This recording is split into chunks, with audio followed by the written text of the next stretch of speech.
Hello, everyone. Good to see you. Today we are in Acts chapter 25. Now, this is 2 years later. It's AD 62.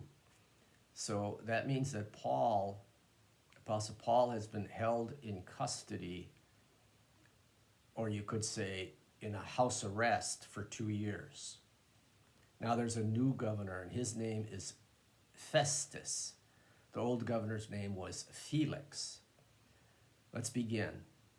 Festus then, having arrived in the province 3 days later, went up to Jerusalem from Caesarea. Now we all know Caesarea is it's a good-sized city, and it's a Roman city. And the chief priests and the leading men of the Jews brought charges against Paul, and they were urging him, requesting a concession against Paul that he might have him brought up to Jerusalem. At that same time, setting an ambush to kill Paul on the way. Festus then answered that Paul was being kept in custody at Caesarea, and that he himself was about to leave shortly. Therefore he said, "Let the influential men among you go there with me, and if there is anything wrong about the man, let them prosecute him." After he spent not more than 8 or 10 days among them, he went down to Caesarea, and on the next day he took his seat on the tribunal, and he ordered Paul to be brought. After Paul arrived, the Jews who had come down from Jerusalem stood around him, bringing many and serious charges against Paul, which they could not prove. While Paul said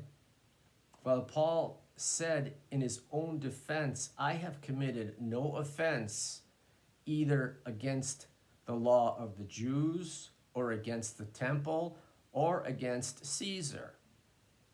But Festus, wishing to do the Jews a favor, answered Paul and said, "Are you willing to go up to Jerusalem and stand trial before me on these charges?" But Paul said, "I am standing before Caesar's tribunal, where I ought to be tried. I have done no wrong to the Jews, as you also very well know. If then I am a wrongdoer and have committed anything worthy of death, I do not refuse to die. But if none of those things is true of which these men accuse me, no one can hand me over to them. I appeal to Caesar." So he wants to go to Rome. Then when Festus had conferred with his council, he answered, "You have appealed to Caesar. To Caesar you shall go." Now, when several days had eclipsed, King Agrippa and Bernice arrived at Caesarea and paid their respects to Festus. While they were spending many days there, Festus laid Paul's case before the king, saying, "There is a man who was left as a prisoner by Felix," that would have been the old governor, "and when I was at Jerusalem, the chief priests and the elders of the Jews brought charges against him, asking for a sentence of condemnation against him. I answered them that it is not the custom of the Romans to hand over any man before the accused meets his accusers face to face and has an opportunity to make his defense against the charges. So after they had assembled there, I did not delay, but on the next day took my seat on the tribunal and ordered the man to be brought before me. When the accusers stood up, they began bringing charges against him, not of such crimes as I was expecting, but they simply had some points of disagreement with him about their own religion and about a dead man, Jesus, whom Paul asserted to be alive. Being at a loss how to investigate such matters, I asked whether he was willing to go to Jerusalem and there stand trial on these matters. But when Paul appealed to be held in custody for the emperor's decision, I ordered him to be kept in custody until I send him to Caesar. So he was send him to Rome. And Agrippa said to Festus, I also would like to hear the man myself. Tomorrow, he said, you shall hear him. So on the next day, when Agrippa came together with Bernice, his wife, amid great pomp, and entered the auditorium, accompanied by the commanders and the prominent men of the city, at the command of Festus, Paul was brought in.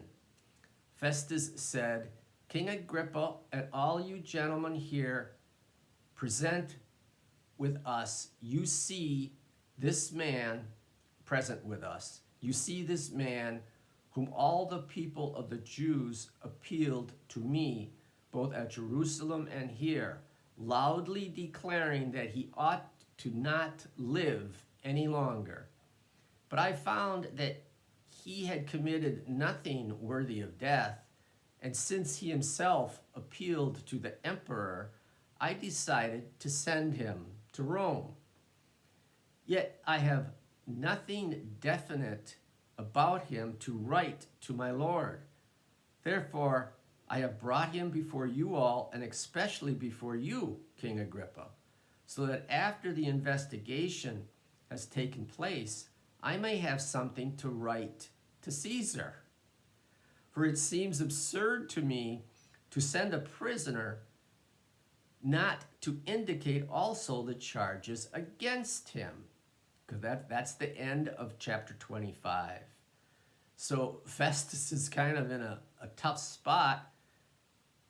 Paul is appealing to Caesar in Rome, and Festus doesn't know what to charge him with. He really should just set him free and just say, get out of here. You don't belong in jail. But it was God's will that Apostle Paul goes to Rome, and he's going to Rome. Okay, that's all. God bless you. See you next time.